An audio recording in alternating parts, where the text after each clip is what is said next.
This whole event happened when I was 9 years old. My parents went out for the night and they left me with my 2 older brothers and a couple of their friends. My oldest brother was probably 17 or 18 at the time. My other brother had to be about 11, almost 12. So altogether, it was my 2 brothers, 2 of my oldest brother's friends, and me. It was around 7:30 or 8 at night. I had been playing in my room. Out of nowhere, I heard a lot of banging and yelling. This freaked me out and I wasn't sure what to do, so I of course left my room to investigate. There were 2 men in my living room yelling and flipping out. I quickly went back to my room and shut off the lights and hid under a bunch of toys in my closet. After about 5 minutes of hiding, someone came into my room.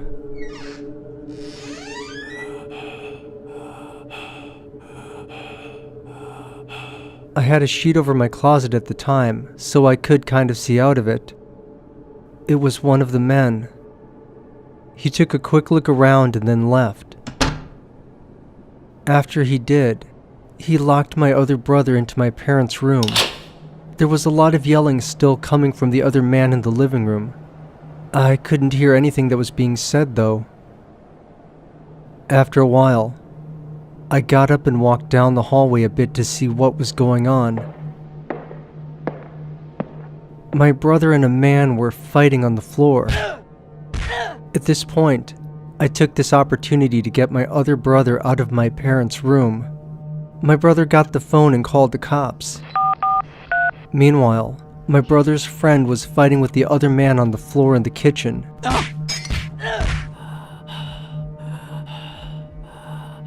About 10 minutes later, the cops showed up. They arrested both of the men.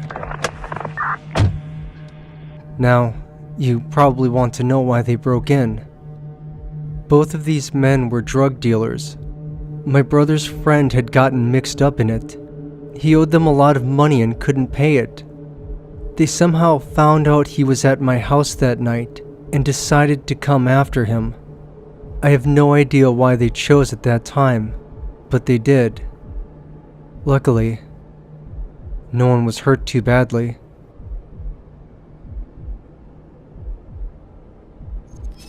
This happened a few years ago while I was living with my older brother and younger sister. As much as I love my brother, he's made some pretty poor choices with the women he's dated. This woman in particular was a different brand of crazy. He started dating this woman, Sandra, and initially was very happy with the relationship, and I was happy for him. For some reason, Sandra hated me. They moved in together while he was living with my sister. She started imposing weird rules. For example, if she didn't like a particular food, it wasn't allowed in the house. It started getting weird when she started becoming really jealous of my siblings' relationship. If they were to speak without her present, she believed that they were talking about her.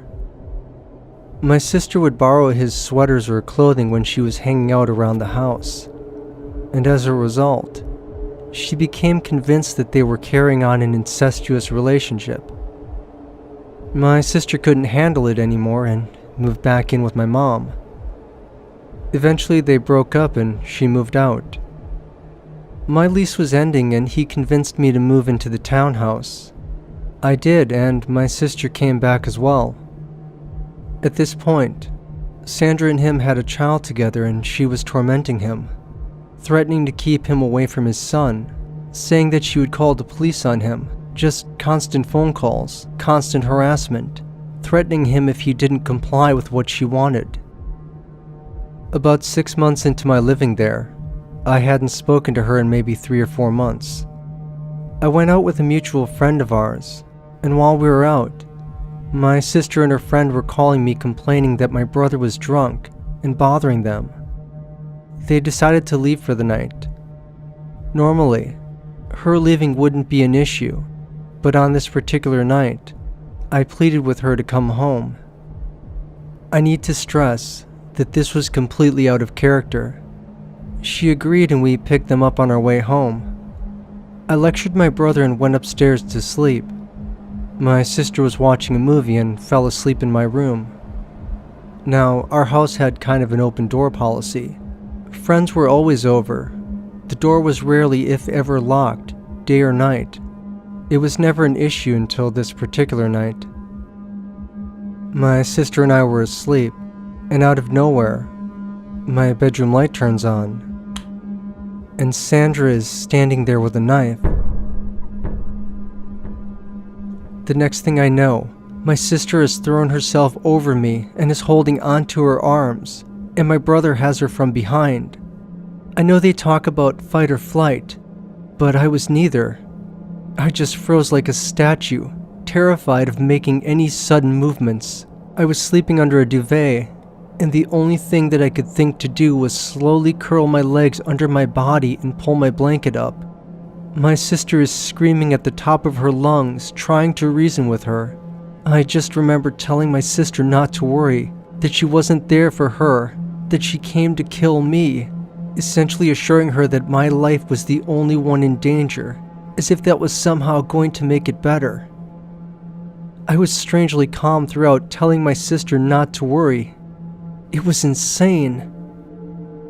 There was a brief moment where she managed to get free and started wildly stabbing the bed where my legs had been minutes prior. At this point, my hand just reached out, almost instinctively, to grab the knife, and I got the blade. She took this opportunity to squeeze, and I mean squeeze my hand over the blade. I couldn't let go. Eventually I managed to get free, and all that I remember is my sisters screaming at me to run over and over. I guess they had controlled her in that moment. I run through the house, bleeding everywhere, and make it to my brother's room, when the gravity of the situation hits me like a ton of bricks, and I just start screaming at the top of my lungs. I composed myself enough to call 911, where I start screaming at the dispatcher that I'm going to be murdered. The next thing I know, there's a banging at the bedroom door. My sister later told me that she had taken the knife and threw it behind the bed. Sandra went downstairs and found another one and hid it in her pants under her shirt. She came back and her voice has changed, and I hear her say, "Come out. I just want to talk to you," telling my sister that she's not going to hurt me. My sister at this point sees the hidden knife. Sandra then starts screaming that she knows where I work, that she knows where I go to school, and that if I don't come out, she's going to find me one of these days and finish what she started. The loud banging on the door continues. I take this as my cue to create a bit more space and run into the bathroom in the bedroom and lock the door. My sister's friend, who was in the room the whole time, comes into the bathroom with me. I have no recollection of this, but apparently, I tried to stick my hand in the toilet to clean off the blood, completely out of my mind. I was still on the phone with the 911 dispatcher when I hear, "Police!" The police took her and knocked on the door, and I let them in and fell into a heap on the floor, absolutely hysterical. Throughout this whole ordeal, the one thing that stuck out to me was the fact that I was sleeping. There's something about being woken up like that scars you, especially when it's an unprovoked attack. To this day, I have a near impossible time sleeping alone in the house, and I always have a knife beside my bed. It's not so much out of fear that she will return, as it is that I came to the realization that anything is possible. If you look at someone the wrong way or upset them without realizing, what's to say that they won't find out where you live and try to stab you to death in your sleep? I'm absolutely certain that my sister saved my life, and I'm so glad that I told her to come home that night. If I had been sleeping alone, I might not be here to tell this story. I have definitely learned to lock the door, and that people are capable of some crazy things.